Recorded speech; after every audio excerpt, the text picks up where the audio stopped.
Vamos aumentar o som aqui, viu? Não, tá ótimo. Gente, nós já estamos ao vivo. Muito bem. Nós tivemos um atrasinho de 15 minutos, porque nós tivemos um problema tecnológico, como todo mundo sabe, né? Nesses tempos de pandemia e de gravidade da situação política, por óbvio, a gente tem feito muita live, mas estamos iniciando aqui. E um dia muito especial para mim, porque eu queria muito juntar esses dois companheiros num debate que é muito importante. Pedro Ruas, que foi meu primeiro mandato de vereadora, foi junto com ele, quando a gente fez a primeira bancada na Câmara Municipal de Porto Alegre, né, Ruas? Foram 6 anos de trabalho cotidiano coletivo, dois assim, que valiam por 50, eu acho, porque a gente incomodou, né? Reduziu tarifa de ônibus juntos, com a luta dos estudantes, aprovamos um projeto em favor do povo. Brigamos com Deus, brigamos com todo mundo, né? Mas foi uma aprendizagem muito longa e uma parceria muito profícua. E o Ruas tem uma combatividade que vocês conhecem, né? Ele é herdeiro do brizolismo radical, né? Daquela luta, e eu tenho dito que faz falta um Brizola nessa situação política de se insurgir contra a tirania do poder central e os riscos de autoritarismo que nós estamos vivendo no Brasil. E eu tive o prazer de aprender muito com ele em 6 anos de Câmara de Vereadores.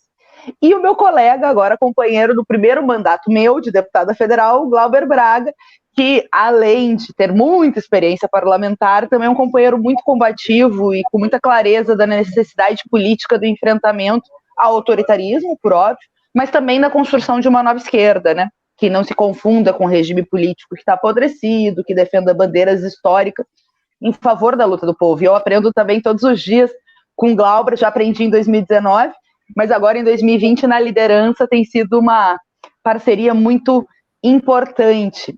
E eu queria muito juntar esses dois companheiros faz um tempo, os dois são testemunha, que eu dizia, vocês têm que se conhecer, dizer para o Pedro Ruas, tem que conhecer o Glauber, dizer para o Glauber, tem que vir no Rio Grande do Sul para conhecer o Pedro Ruas, vocês vão se adorar, porque, enfim, gostam de estudar a história da luta política do país, gostam de combatividade. E aí eu pensei, vamos fazer uma live. O Glauber fez um desafio na página dele, gente, perguntando quem eles gostariam de que ele batesse um papo sobre a conjuntura política. Aliás, deem sugestões lá no Twitter do Glauber para que ele entreviste, tem uma série de agendas aí. E eu me escalei, escrevi, Glauber, eu quero fazer uma nossa, minha, contigo e com Pedro Ruas, porque esse encontro precisa ser feito. E a gente pensou num tema que é um pouco isso, sobre a ditadura civil-militar. O Ruas estudou muito, porque o Snar foi um dos que esteve, o Snar é o pai do Ruas, à frente e junto no processo de legalidade com o Brizola, né, em 61, e depois o Ruas militou junto com o Brizola durante muito tempo, até o Brizola falecer em 2013, e infelizmente a direção aí do PDT tem embarcado naquilo que o Brizola estava criticando, né, na política de conciliação de classes e tal, enfim. E as similaridades com hoje, porque é óbvio que a situação política no Brasil não é uma ditadura, mas é evidente que o Bolsonaro quer conduzir a isso, ainda mais numa pandemia que já levou 40 mil pessoas a óbito. Isso não é um número, são pessoas, são mães, são filhos, né? E o nosso país embarca numa situação, numa crise sanitária profunda, gravíssima, nosso povo está morrendo, e mesmo nessa situação ele ataca a ciência, ataca a pesquisa, ataca as universidades, agora com o MP 979, e tenta a todo momento fechar o regime político brasileiro. Então eu achei que esse debate sobre a ditadura civil-militar, as similaridades, as diferenças e a necessidade de enfrentar o Bolsonaro em 2020, para que ditadura nunca mais, né? A gente precisa enfrentar o Bolsonaro, caberia muito bem com esses dois companheiros na tarde de hoje. Como nós tivemos problemas tecnológicos, a gente não combinou a ordem, e eu, como muito democrática, pergunto para os companheiros quem quer começar com esse debate tão importante. Boa tarde, gente, tem muita gente entrando, dizendo trio de guerreiros, boa tarde para todos, sejam bem-vindas na página, e bem-vindos. Fernanda, primeiro eu queria agradecer, dizer que está sendo muito bom compartilhar esse espaço contigo, que tem liderado a bancada do PSOL com maestria, com capacidade política, com enfrentamento, com capacidade de condução num cenário tão complexo como esse que a gente está vivendo. Então, queria aqui fazer esse registro público, que é muito bom estar sendo liderado por você na Câmara, e também esse encontro com o Pedro Ruas, que eu já sou fã, a gente troca figurinha pelo Twitter, né? Então a gente está sempre lá, eu acompanho as posições do Pedro e queria sugerir que ele pudesse iniciar, né? Porque a experiência, a capacidade política dele vai dar a linha e aí o meu caminho fica mais facilitado depois, né? Desafio aceito, obrigada, querida. Eu aprendo também todos os dias contigo, sério mesmo. É uma honra fazer parte da bancada do pessoal contigo e com os nossos camaradas, claro. Peter Street, Pedro Ruas. É que a gente tem um tratamento carinhoso, porque além de companheiro, eu e o Pedro somos muito amigos. Ele era amigo do meu pai. Vou nos entregar aqui, Pedro. Vocês estão me ouvindo bem? Eu consigo, nesse momento? Sim. Boa. Sim, a gente te ouve bem. Glauber Braga, Fernanda Melchiona, é uma alegria e uma honra poder participar desse encontro com vocês através da live. A Fernanda já falou sobre nós, nossa relação muito, muito antiga, minha relação veio desde antes, com o Paulo, meu grande amigo, colegas, vereadores, e fizemos uma dupla do barulho, Glauber. E eu já acompanho o Glauber como deputado, como militante pessoal, como guerreiro, então é uma alegria muito grande estar aqui. O tema proposto é um tema super interessante, instigante mesmo, porque quando a Fernanda me fala em analisarmos a legalidade, o período da legalidade, o movimento da legalidade é a Constituição de 20, 86, isso é muito rico para nós e à medida do que já foi feito. Se nós pegarmos, por exemplo, 61, Glauber, quando há um grande movimento de resistência vitorioso, é importante, né? Vitorioso, a partir aqui do Sul, liderado pelo governador Brizola, armando o povo, e a gente pode falar um pouco mais sobre isso, e passados depois pelo golpe de 64, né? A ditadura civil-militar, enfim, que vai até 85 formalmente, né? Ela dura 21 anos, nós podemos ter elementos para pensarmos o que o Bolsonaro quer fazer quando ele idolatra assassinos torturadores como o Brilhante Ustra. Eu conheço pessoas que foram pessoalmente torturadas pelo Ustra. Quando ele reivindica o AI-5 e chega a propor seus filhos, enfim, falam no AI-5, isso nos dá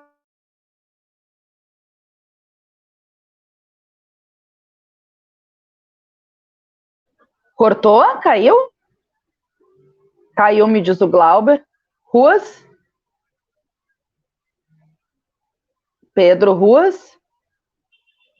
Frisou a tela e ele estava falando sobre as homenagens. Ah, boa. Não. Acho que está travando, né, gente? Pedro Ruas está caindo. Pedro, Ruas.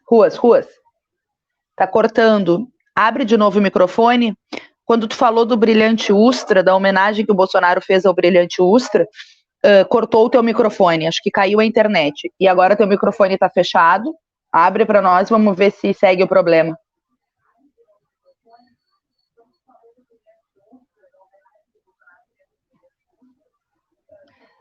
Não, querido, teu microfone está fechado. Tem que abrir na tela ali. Tá com... A gente está vendo que ele está fechado. Isso. Tenta, Pedro.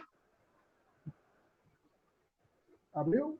Abriu. Pode seguir. A gente parou de te ouvir quando tu falava da homenagem ao Brilhante Ustra que o Bolsonaro fez.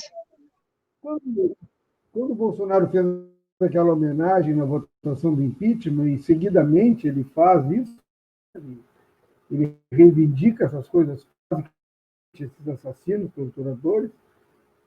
Isso eu falava o lado ruim e o lado bom do que nós podemos estudar nesse tema é exatamente a resistência. O movimento da legalidade, Glauber e Fernanda, ele foi basicamente um movimento de resistência. Era chamado assim. As pessoas diziam, né? Nós precisamos resistir e não a democracia não rasgar a Constituição Federal. É bom lembrar que naquele período a crise tem início com a renúncia de Jânio Quadros, em 61, no dia do soldado, em 25 de agosto, e a partir dali, com o Jango fora do Brasil, que era o vice-presidente eleito, aliás, eleito com mais votos, as chapas eram diferentes naquele tempo, eleito com mais votos, Fernanda, do que o próprio presidente Jânio Quadros. O Jango teve mais votos que o Jânio Quadros. Então, ele tinha uma super legitimidade para assumir a presidência da República. Era a vice e tinha mais votos que o presidente. E os militares, o comando militar, resolve que é a posição de que ele não pode assumir porque o Jango é comunista. O Jango não era comunista. Não importa, mesmo que fosse, ele deveria assumir. Né? Esse era o argumento, vocês veem que esse argumento não é novo, né? Vetar alguém por ser comunista. Queriam vetar o presidente da República de assumir, eleito. E o Brizola, a partir do Sul, diz, não, nós queremos a Constituição, nós queremos a questão legal, nós queremos a legalidade. Isso é importante frisar, porque a resistência se dá a partir do Sul e logo pega Rio de Janeiro, pega o governador Mauro Borges, que teve muito... Mauro Borges, que infelizmente depois, na ditadura militar, ele apoiou o golpe de 64, o Mauro Borges. Mas em 61 ele foi muito importante. Né? E se nós passamos pelo fato em diante, e eu quero ser muito breve, mas só para dizer o seguinte, quem nos ouve, né? A ditadura militar começa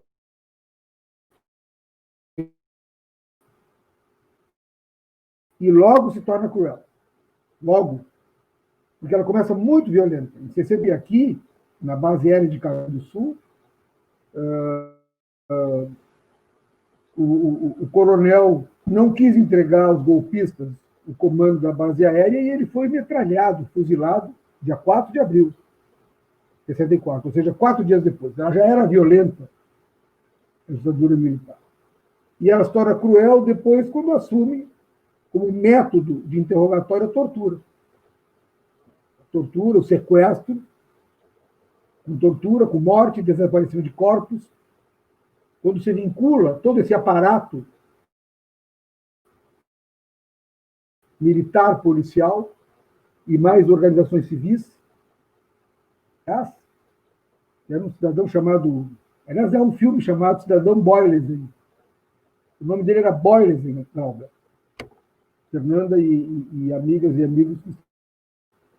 O presidente da Ultragaz era uma das pessoas mais importantes da elite brasileira na época. Ele bancou a Operação Bandeirantes, ele bancou a OBAN. E ele exigiu em troca poder assistir. Olha que tipo de gente nós tínhamos aí. E deparo das torturas. Realizar. Ele foi justiçado depois por um comando, foi julgado na esquerda, nem todos que eles torturaram morreram. Essa informação chegou, ele foi julgado e foi executado. Sem tortura. Em São Paulo, em 73. Mas, enfim, o período da ditadura militar nos mostra também uma resistência importante, pessoas que deram a liberdade, o patrimônio, a vida, a integridade. Eu acho que o nosso trabalho de hoje, de tentar esclarecer que momento vivemos e que absurdo é esse, de um presidente da República reivindicar um dos piores períodos da história do país como algo bom. Bom, nós podemos mostrar que esse algo bom não foi bom, foi muito ruim, e isso é um dever nosso, deputados Fernanda e Glauber, é um dever nosso com o presente e um compromisso nosso em honrar quem lutou antes de nós.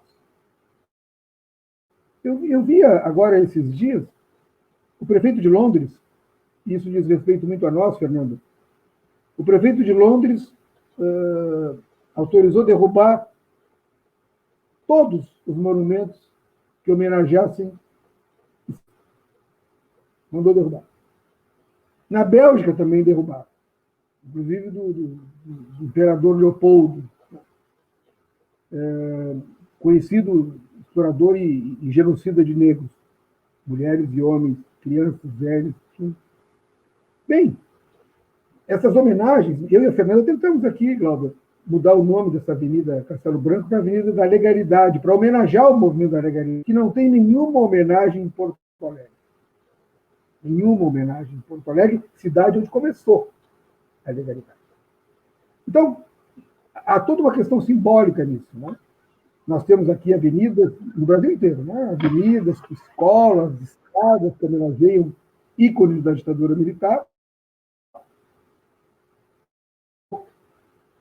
homenageando aqueles que a combateram. Ou conhece alguma rua Carlos Marighella no Brasil? Alguém conhece Carlos Amaro? Alguém conhece algum monumento, alguma biblioteca chamada Alfeu Monteiro, a primeira vítima fatal da ditadura militar no Brasil? Isso tudo são dados que eu acho que são importantes. Vocês fazem hoje, Cláudio e Fernando, um trabalho fantástico na Câmara Federal. E eu quero concluir essa primeira intervenção dizendo o seguinte: esse trabalho de vocês, né, sob a liderança da Fernanda Melchiona, o teu trabalho com a tua base no Rio de Janeiro, o Glauber, e o trabalho de vocês é nacional, né? Os deputados federais representam o povo do Brasil. Os senadores representam os estados que os elegem. São dados que as pessoas não têm tão claro, né? Então, vocês representam o povo brasileiro, os deputados federais, e os do pessoal particularmente, porque tem essa é a conclusão do início. Eu gosto muito da definição de que o pessoal é o das melhores lutas do povo brasileiro. E não é que nós não queremos nos apossar dessas lutas. Não. Nós queremos honrá-las. E isso tem a ver com a legalidade, claro, com a resistência vitoriosa da legalidade. E isso tem a ver com quem resistiu. Perdeu a própria vida. Não pôde viver a sua vida para poder resistir e enfrentar a ditadura civil-militar de 64 a 85.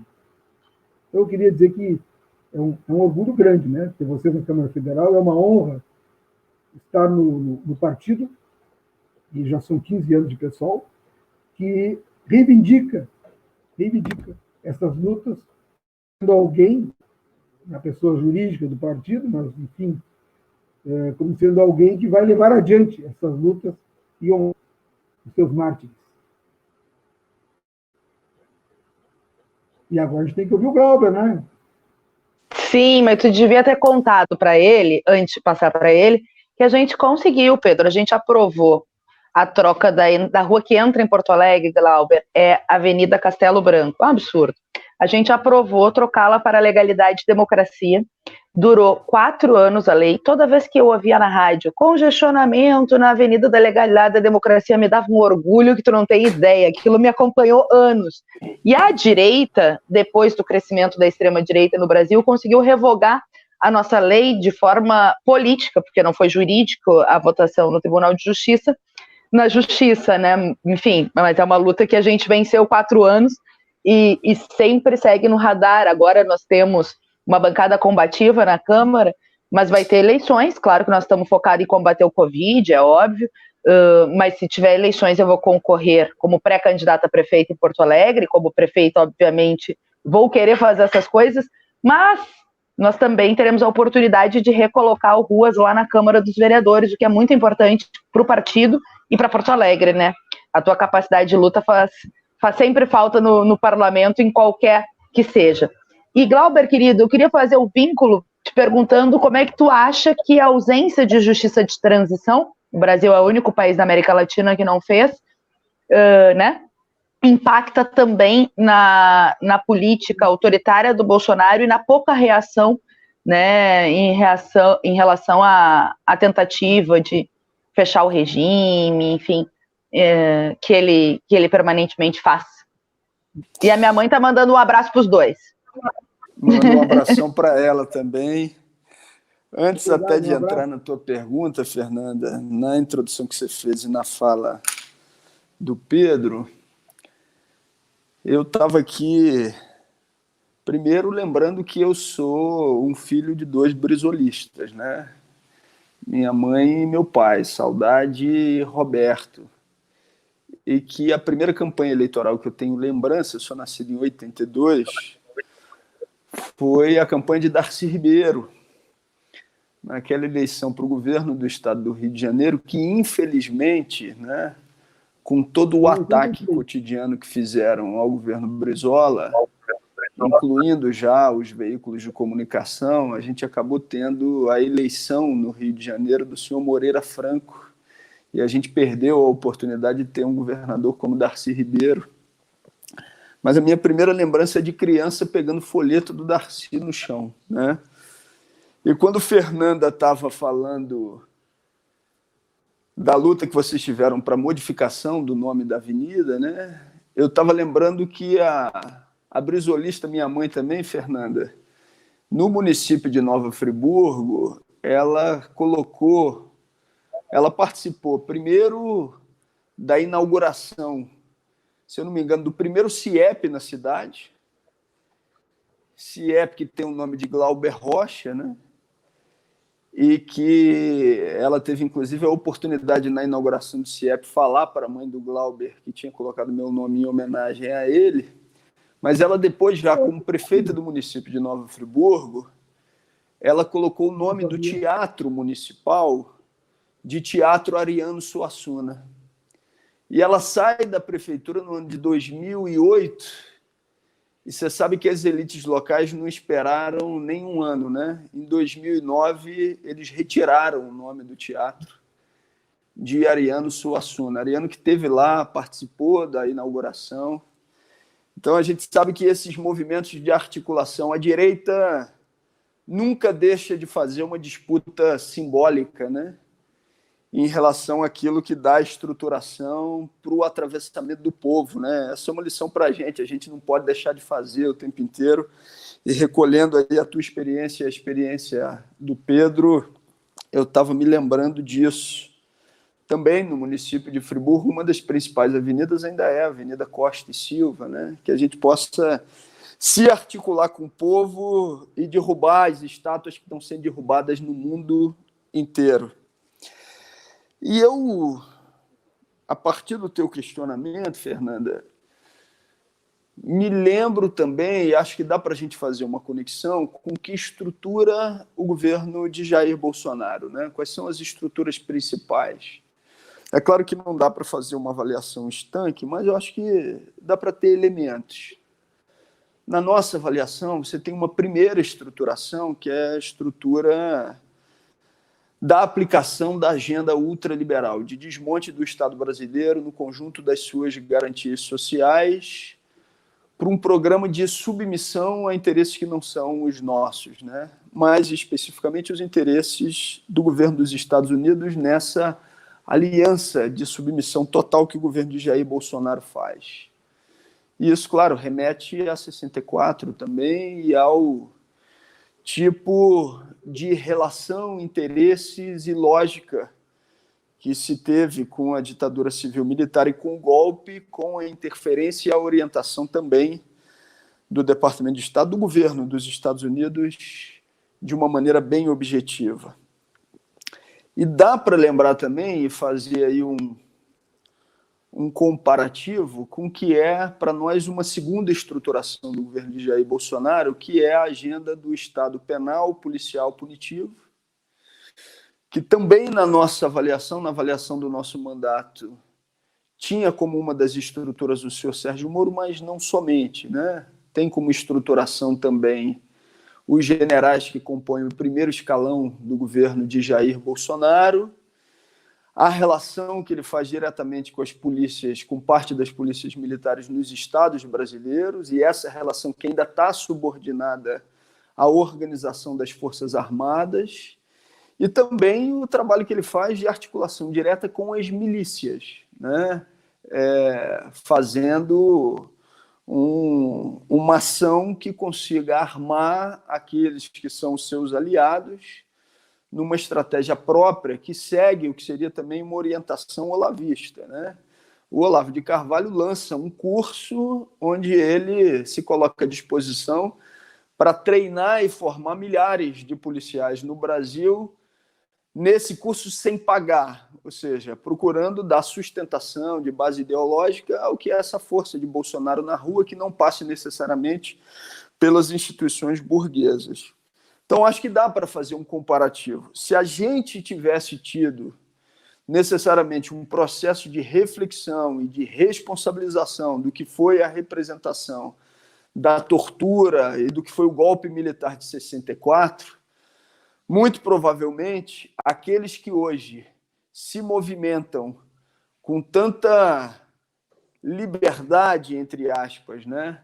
Aqueles que se movimentam sem ter tido no passado uma responsabilização que os levasse a poderem ser considerados pela sociedade brasileira os que nos trazem hoje a uma sociedade ainda também a sua contribuição extremamente autoritária, a gente não estaria vivendo novamente, sem um processo de reflexão mais amplo pelo conjunto da sociedade brasileira, essa tentativa cotidiana de fechamento de regime por parte do governo de Jair Bolsonaro. Eu quero contar só um episódio rápido que eu acho que também ilustra isso, Fernanda, e que tem uma relação direta com a sua pergunta.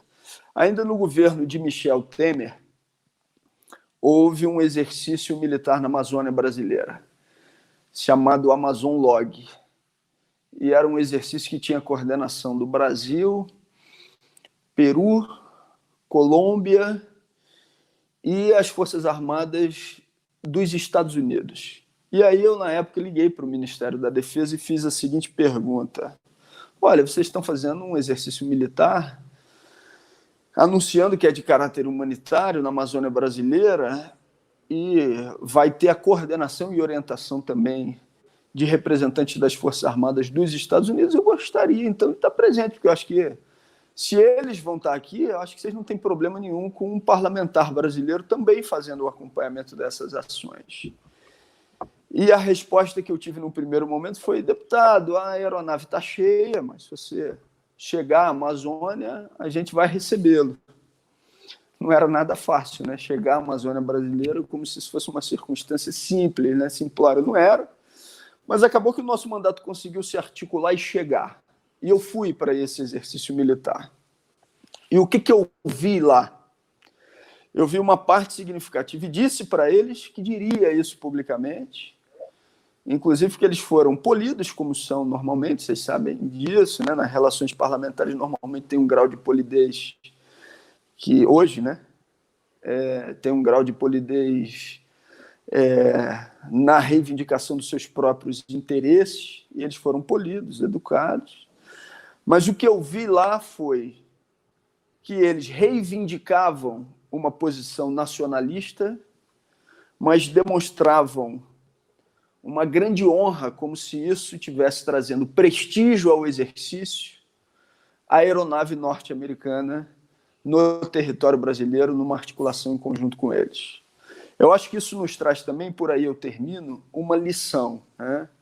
Não estou dizendo aqui que a gente não deva disputar as Forças Armadas, não, pelo contrário. Acho que, inclusive, a bancada do PSOL procurou fazer isso quando houve a discussão do projeto que tratava da ampliação de rendimentos e da reforma da Previdência para os militares, onde o senhor Jair Bolsonaro se preocupou exclusivamente com quem estava no topo da hierarquia, com os generais, e abandonou por completo praças de graduados, e a bancada do PSOL foi lá fazer essa disputa. Acho que a gente deve fazê-lo, e acho que a gente abriu mão também, em determinado momento, de poder fazer uma disputa que tivesse no centro da formação das Forças Armadas brasileiras. A gente não pode naturalizar que a moçada, ainda muito jovem, saia daqui do Brasil, vá para os Estados Unidos, seja recebida lá com pompa e circunstância, e o governo brasileiro ou a esquerda brasileira tenha aberto mão de fazer uma disputa real do que é essa representação de Forças Armadas que tivessem um caráter anti-imperialista. Acho que fica aí como lição para a gente, tarefa futura, né? Verdade, Glauber, tivemos muito bem representados nessa comissão por ti, né, que foi o nosso titular nessa comissão e conseguiu fazer esse debate com o baixo oficialato do Exército, mostrando que a política do Bolsonaro privilegiava os generais e fazia com que os de baixo trabalhassem mais e ainda pagassem mais a aposentadoria.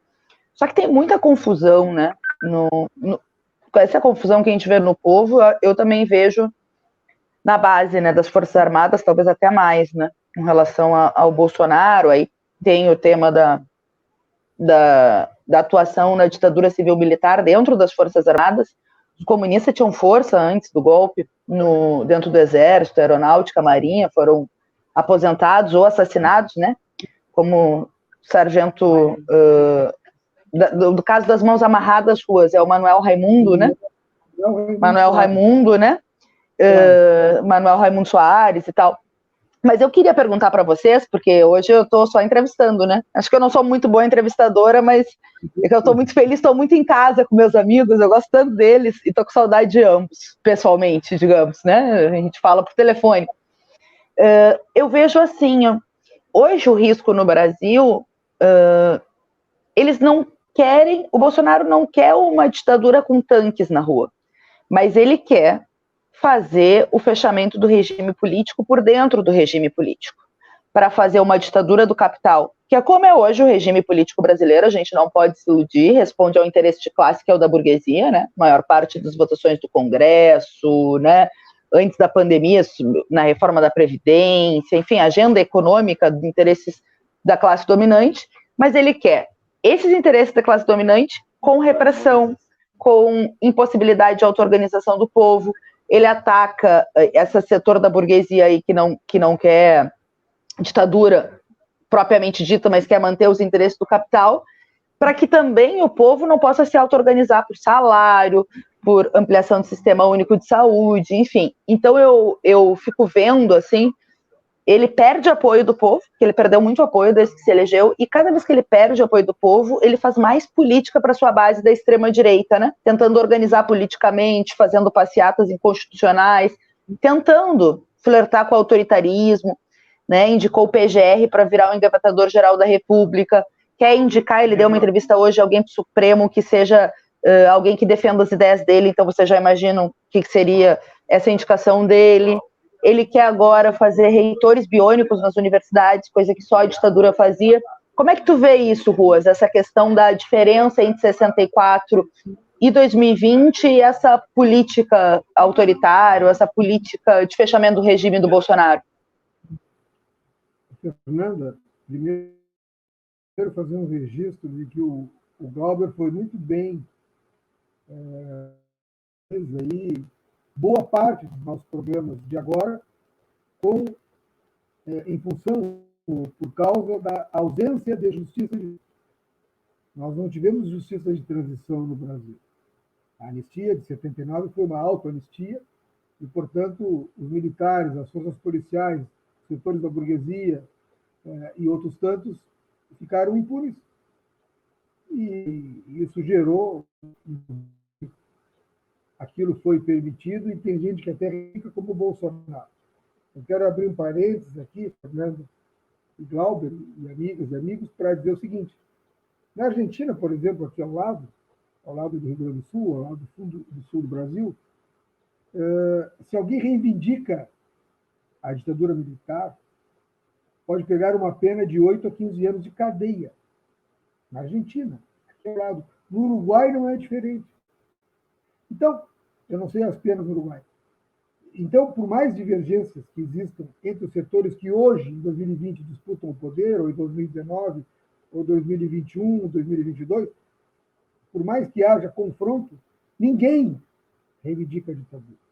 Ninguém coloca um torturador assassino, como o brilhante Ustra, no panteão dos heróis. Ninguém faz isso. Ninguém se arrisca a essa loucura.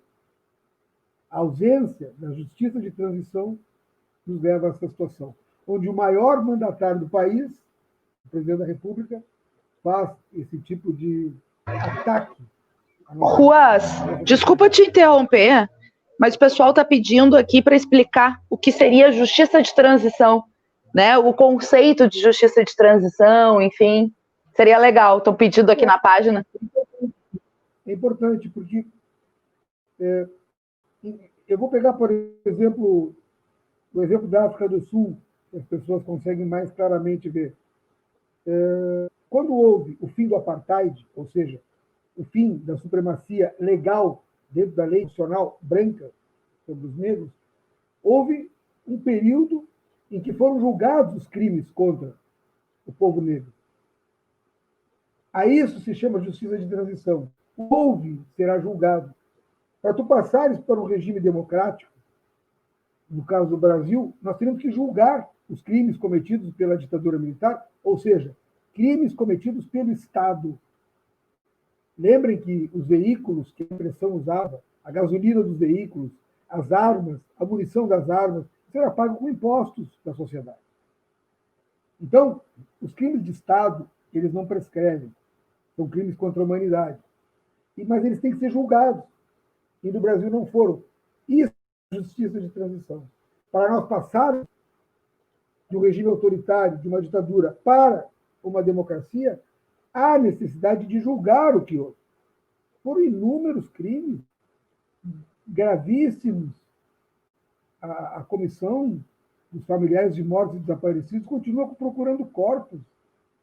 O Paulo Stuart Wright, desaparecido em 73, eu o conheci, amigo do meu pai. Até hoje o corpo foi encontrado. O deputado federal, ex-colega de vocês, não foi encontrado. São inúmeros corpos. Do Silon Brum, aqui no Rio Grande do Sul, perto de Juiz de Castilhos, no cemitério há uma cova, Glauber, aberta. E na lápide da cineasta é a cova, que é o corpo de Silon Brum, morto pela ditadura militar. Está lá a lápide. Eu fui visitá-lo. A gente olha e chora, não tem como não chorar. Então, não houve a justiça de transição. A justiça de transição é isso, julgar os crimes cometidos. Isso não ocorreu no nosso país. Mas, retornando no que nós falávamos, esse momento para nós é um momento extremamente importante porque há um confronto, sim, até dentro, digamos, dos rachas da burguesia, porque o Bolsonaro vai já ao nível da loucura, na sua reivindicação da ditadura militar, dos seus ícones, dos seus símbolos, e nisso ele não consegue um acordo integral na burguesia. Vou dar um exemplo bem claro. Se ele consegue um acordo, digamos, na agenda das reformas ultraliberais, e o Glauber falou nisso, Fernanda, ele não consegue esse acordo na questão dos costumes, como, por exemplo, com a Globo. E a Globo é, historicamente, uma representação, já fez até meia-culpa sobre isso, tanto que apoiou as ações contra os governos petistas e, basicamente, o impeachment, o golpe de 2016. Mas a Globo não apoia o Bolsonaro na sua reivindicação da ditadura militar, do brilhante Ustra, não apoia o Bolsonaro nas questões homofóbicas, não apoia o Bolsonaro nas suas questões de destruição da Amazônia. Então, dentro da própria elite dominante governante, né, das sociais em que essa comanda, há um racha que o Bolsonaro, com seu radicalismo de ultradireita, dentro, né, da sua classe. Ele não consegue compor dentro dos mesmos interesses de classe. É algo estranho, mas é uma realidade brasileira. Bem, finalizando essa intervenção, o que me parece assim fundamental que nós tenhamos é a noção. Eu falo isso há muito tempo, porque eu aprendi isso estudando muito, conversando. Eu pude conviver, Glauber, com pessoas que fizeram a resistência à ditadura militar. E pude aprender muito com o próprio Brizola, pessoalmente, claro. Mas a Fernanda sabe que eu falo isso. Qual é a nossa parte? Em cada momento histórico. Isso é um dado importante, nós temos que sempre pensar e nos perguntar, é um auto-questionamento. Qual é a parte da líder Fernanda Melchiona, nossa pré-candidata a prefeita da capital dos Gaúchos, de Porto Alegre, a parte do deputado Glauber Braga, qual é a parte da Sâmia Bonfim, a parte nossa, de todos aqui, da Luciana Genro, o Roberto, os militantes. Qual é a nossa parte? Eu acho que temos que ter clareza do que aconteceu, sabermos dos sacrifícios passados, para os nossos desejos. Vocês têm feito isso de forma que nos orgulha muito na Câmara Federal. E o pessoal reivindica essas lutas históricas de resistência. Grande orgulho, e essa live é prova disso. A Fernanda organizou de uma maneira extraordinária. Obrigada, Ruas. Eu já passo, então, para o Glauber. E ainda apareceu outra pergunta, Glauber, desculpa, são o pessoal que está acompanhando. Como estabelecer pontes com o eleitor de direita? Eu acho que a pessoa está perguntando aquela pessoa que votou no Bolsonaro, mas que não é protofascista, que não é dessa turma que está na agenda dele. Eu suponho que seja, né? A pessoa que perguntou só como estabelecer pontes.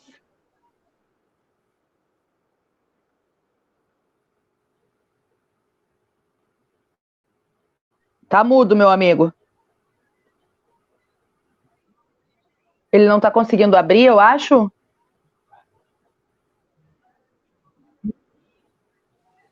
Isso. Agora sim.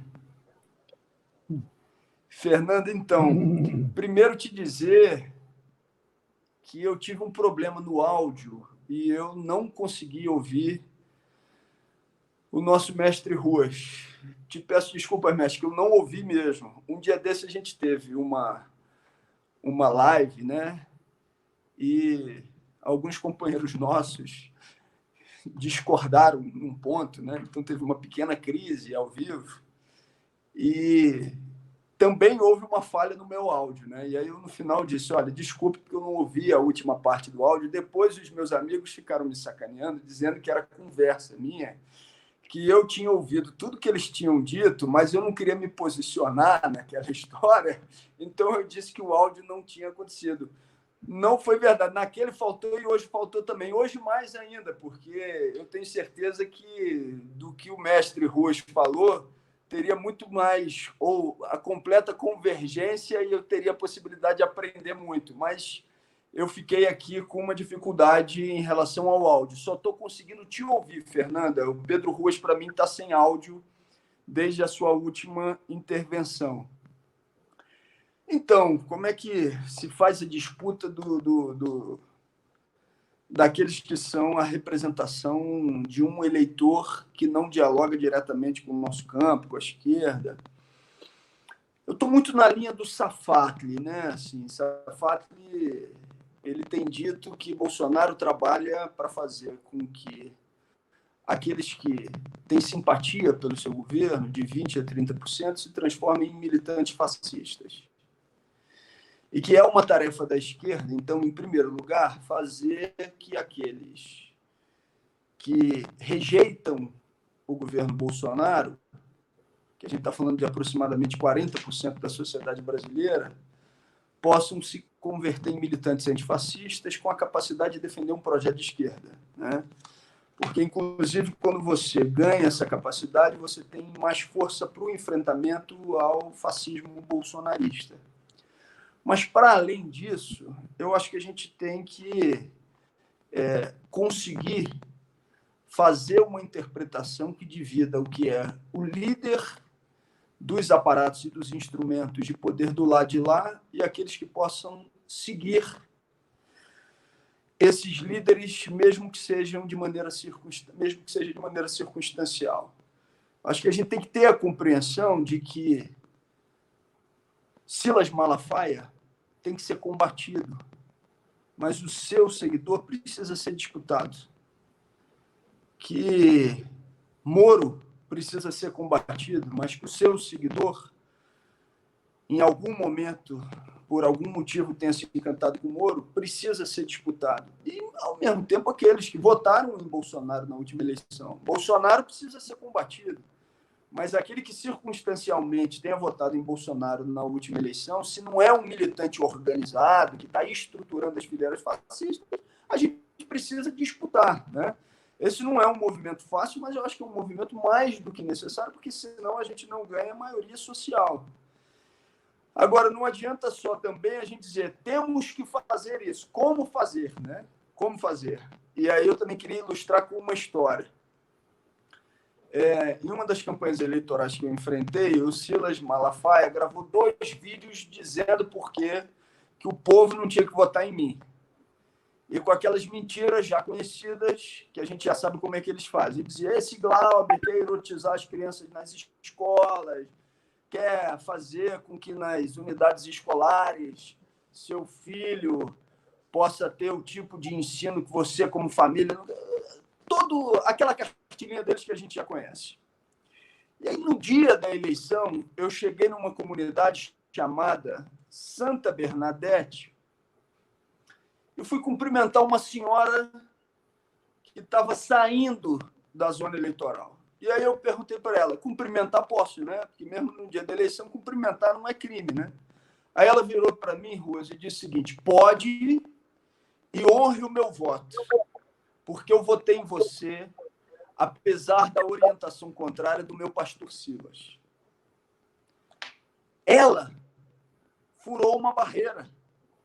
Mas não adianta eu imaginar que milhões de pessoas vão furar uma barreira se eu só me dispuser a dialogar com elas no período da campanha eleitoral. Então, se eu não tiver um trabalho de rotina, onde eu possa fazer com que a pessoa se sinta acolhida nos espaços que a gente está disponibilizando, com capacidade de falar, de construir em conjunto, a gente não vai conseguir se contrapor exclusivamente no período de campanha eleitoral com o rótulo que os nossos adversários de direita tentam nos impor. E aí eu dou um outro exemplo. Tem um sindicato que é de uma base pequena e extremamente localizada, mas que tem uma capacidade de intervenção, inclusive de luta, de ação direta, de mobilização na base, que são os moedeiros, o Sindicato da Casa da Moeda no Rio de Janeiro. Eles, por motivos óbvios, não têm condições de ter uma articulação de natureza nacional, porque eles estão na zona oeste do Rio, em Santa Cruz, a base está toda ali, né? Mas eles se mobilizam com tanta capacidade de intervenção que eu fiquei me perguntando como é que eles conseguiam fazer aquilo e fui dialogar mais de perto com eles. Toda quinta-feira, eles têm um diálogo debaixo lá da árvore na Casa da Moeda, onde o conjunto dos trabalhadores recebem informações do que está acontecendo, tem a capacidade de falar das suas angústias, das suas dificuldades. Eu considero, Fernando, e para quem fez a pergunta, que, em primeiro lugar, a gente tem que não abrir mão dessa disputa daqueles que são eleitores, inclusive dos que articulam ou que, em determinado momento, se encantaram por um discurso de direita. A gente tem que fazer a disputa, porque batalha não vencida é aquela que você, de antemão, escolhe não fazer, né? E, em segundo lugar, com instrumentos que nos deem a capacidade de rotina, de acolhimento e de organização, né? Parar com aquela coisa do trabalho de base ser um discurso de goela, do período de campanha eleitoral, mas ser uma tarefa que se impõe cotidianamente a quem quer constituir organizações da esquerda revolucionária. Nossa, gente, estou de pleno acordo. E, infelizmente, o nosso tempo está chegando no fim, né? Eu daria já uma outra rodada de diálogo, tudo que o Glauber trouxe e Pedro Ruas. Eu tenho certeza que vocês iam concordar muito, mesmo tendo esse delay aí no áudio. A última pergunta eu queria responder, que chegou, a gente pode fazer uma outra live sobre o tema, que é como é que o Congresso deixou aprovar uma reforma trabalhista que é antipovo. Gente, o Congresso, majoritariamente, defende os interesses da classe dominante. A gente não pode se enganar. É óbvio que contra a extrema-direita, nós estamos contra fechar o Congresso, porque a extrema-direita, primeiro, porque a gente é contra fechar o Congresso, e segundo, porque a extrema-direita quer fechar o Congresso para fazer a ditadura do capital, de uma agenda ultraliberal, sem liberdades democráticas alguma. Agora, defender, né, que não se feche o Congresso, defender que o Supremo não seja perseguido por fazer o inquérito das fake news, não significa ter ilusões com o Congresso e tampouco ilusões com o Supremo. Nós não estamos lutando por uma volta ao passado, nós estamos lutando por uma outra legalidade. Eu sei que eu falo em nome dos dois aqui. Nós não defendemos essas instituições para que elas fiquem como estão. A gente luta por mais democracia, que não seja essa controlada pelos interesses do capital. Mas isso é um bom papo para um outro debate sobre o nosso programa, como fazer a unidade de ação, porque a gente tem que fazer unidade de ação com quem pensa diferente que a gente, para defender liberdade de imprensa, etc, etc, mas a gente tem que ter um programa independente e apostar na luta de classes, apostar na auto-organização dos trabalhadores e da juventude. Então, eu quero agradecer muito o Pedro Ruas, meu amigo Glauber Braga, dizer que eu sonho muito que a gente enfrente o quanto antes essa pandemia, e para proteger, obviamente, a vida do povo, né, acima de tudo, mas também possa se reencontrar pessoalmente. A gente vai convidar o Glauber para vir aqui nos ajudar na campanha eleitoral, né, Pedro? E aí a gente vai fazer algum evento público, porque vocês têm que se conhecer, vocês vão ficar 4, 5 horas conversando de história política, eu sei. Sabe que eu tenho muitos defeitos, todo mundo tem, mas eu nunca erro uma caracterização. Acho que vai sair aí uma amizade que vai ficar para a vida. Agradeço muito a presença de vocês. Se quiserem mandar um beijo aí pro povo antes de ir embora. Eu queria, se o Glauber me permite antes, eu queria te agradecer, Fernanda, foi um momento muito especial, e a minha amizade, além da admiração anterior, evidente, né? Mas a minha amizade com o Glauber, mesmo de forma virtual, ela já existe. E é uma alegria muito. Eu acho que a gente já avançou bastante e teremos outros momentos, outros espaços aí, para a gente poder tocar nesses temas e lembrando que tem muita luta pela frente. Mas esse é o nosso papel, essa é a nossa parte nesse momento da história. Obrigado, Fernanda. Obrigado, Glauber. Beijo, querido. Valeu. Glauber, ele falou que embora seja virtual, a amizade de você já existe pelo Twitter e que é esse momento depois presencial. É contigo, meu amigo. Poxa vida, foi uma honra grande, viu, mestre Pedro? Pena que eu não tenha tido a possibilidade de ouvir as suas 2 últimas falas, mas quero estar aí presencialmente. E eu não deixe de me convidar, Fernanda, porque assim, só se vocês fecharem a porta para mim, que senão eu vou estar indo aí para poder estar fazendo campanha junto com vocês. Quero muito participar das atividades, dessa construção tão importante para o Rio Grande do Sul, para Porto Alegre. Foi uma honra ter tido a oportunidade de estar aqui dialogando com vocês num momento tão grave, né, da história brasileira, mas é exatamente por conta do momento ser grave que a gente tem que estruturar a nossa resistência para que a gente possa ultrapassar um momento tão duro como esse que a gente está vivendo. E eu termino, Fernanda, Pedro, deixando aqui a minha saudação a todos aqueles que estão construindo no Brasil inteiro, nas mais variadas regiões, a luta antirracista, a luta antifascista, aqueles que não aceitaram, não aceitam e não vão aceitar estarem sendo submetidos aos arbítrios, às tentativas de fechamento de regime, aos ataques do governo de Jair Bolsonaro e dos fascistas que tentam dar sustentação. A gente vai conseguir virar essa página triste também da história brasileira. Um abraço grande a vocês. Um abraço a você. A porta está aberta, Glauber. Vai vir muito, então. E a turma amou. Gente, eu não li os comentários, mas assim, ó, tem uns 200. Obrigada pela aula. Parabéns, Glauber. Parabéns, Rua. Fernanda representa. Enfim, tudo de bom. Depois vocês olhem lá. O povo amou a nossa conversa. Beijo. Um abraço. Tchau, tchau, meninos.